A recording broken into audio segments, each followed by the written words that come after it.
அடாடாடாடா ஒரு இடத்துக்கு கிளம்பும் போது சேலையை கட்டுறேன் பாவாடை கட்டுறேன்னு கூப்பிடும் போது கட்டிக்கிட்டு இருப்பா. சீக்கிரம் வாடி, நீ என்ன கல்யாணம் பண்ண வாடி சீக்கிரம். குழந்தை அழுதுட்டு இருக்குல்ல. என்ன குழந்தை அழுகுது? இந்த பிள்ளைக்கு எப்படின்னா அடுத்த பிள்ளைக்கு என்ன என்ன பண்ணிக்கிட்டு இருக்கா? ஏன்னா நான் வேலைக்கு போற நேரத்துல இப்படி வெறுப்பேத்திட்டு இருக்கேன். யோ ஏன் இப்படி சீப்பா பண்ணிட்டு இருக்க? இன்னைக்கு தேதி என்னடா? ஒரு வாரமா சொல்லிக்கிட்டு இருக்கேன். வாணியம்பாடி பசீர் பாய் பொண்ணு கல்யாணம், பசீர் பாய் பொண்ணு கல்யாணம். அப்புறம் நீ பாட்டுக்கு வேலை கிளம்பிக்கிட்டு இருந்தா என்னடா அர்த்தம்? கல்யாணத்துக்கு வரலன்னு அர்த்தம். இந்த வர்றா சொல்றத கேளுடா.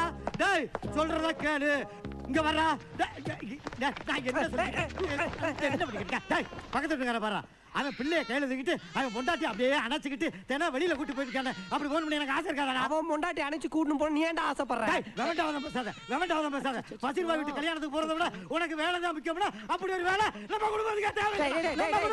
ஏன்டா கருத்தட ஆபரேஷன் பண்ண பண்ணி மாதிரி குதிச்சிட்டு இருக்கற? ஏன் இப்படி கோவப்படுறீங்க? அவன் வருவாங்க. அவன் வர்ற மாதிரி அடி பேசிக்கிட்டு இருக்க. அவன் வர மாட்டாடி. அவன் வர மாட்டாடி. என் மானம் போச்சு, மரியாதை போச்சு, கௌரவமே போச்சியா? யோ வீராக்கு என்ன ஆச்சு? ஒண்ணு இல்லையா, இப்ப வீராவுக்கு பிறந்த குழந்தைக்கு அப்பா யாருன்னு தெரியலையா. அதுதான் இந்த குழப்பத்துக்கே காரணம். அதெல்லாம் ஒண்ணு இல்லையா, அவன் பையன் ஏதோ லஞ்சம் வாங்கியிருக்கானா. அந்த விஷயம் தெரிஞ்சு போலீஸ் அவனை அரெஸ்ட் பண்ண வர்றாங்களாம். தெரிஞ்ச மாதிரி பேசாதயா, எல்லாம் கள்ள தொடர்பு தான். இவன் பொண்டாட்டிக்கு மளிகை கடைக்காரனுக்கும் தொடர்பு இருக்குதான். அதனால வந்த குழப்பம் நாயா இது.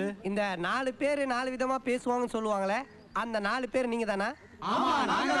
நீங்கெல்லாம் இன்னும் சாவலையாடா. உங்க மண்டையில ஓடுங்கடா. இந்த ஏரியா பக்கமே நான் உங்களை பார்க்க கூடாது. ஏன்னா என்ன இப்படி மானத்தை வாங்கிட்டு இருக்கேன்? இப்ப என்ன நான் பஷீர் பாய் கல்யாணத்துக்கு நான் வரேன். ஓகேவா? செல்ல குட்டிங்க, பஷீர் பாய் கல்யாணத்துக்கு போறோமா, பிரியாணி சாப்பிட போறோமா? அவனா யார் அந்த பஷீர் பாய்? யாருக்குடா தெரியும்? எச்சு போலான்னு கீழே குனிஞ்சேன். வாணியம்பாடி பசீர் பாய் குடும்பம் உங்களே அன்புடன் நடக்கிறது அப்படின்னு இந்த பத்திரிக்கை கிடைச்சு. சரி நம்மளும் சும்மா தானே கிடக்குறான், குடும்பத்தோட போய் பிரியாணி சாப்பிட்டு வந்துடலாம்ல உன்னையும் கூப்பிட்டேன். டேய் லெக் பீஸ் மூக்கா, கூட பிறந்த தங்கச்சி கல்யாணம் மாதிரி குப்பை தொட்டில கடந்த நோட்டீஸ் எல்லாம் போரிட்டு வந்து குடும்பத்துல பிரச்சனை பண்ணிட்டு இருக்கேடா. டேய் உனக்கெல்லாம் ஈவேரக இருக்காடா? ஒரு 50 ரூபா கேட்டுனா பிரியாணிக்கு நான் கொடுத்துருப்பேன். அதெல்லாம் நல்லா இருக்காதுடா.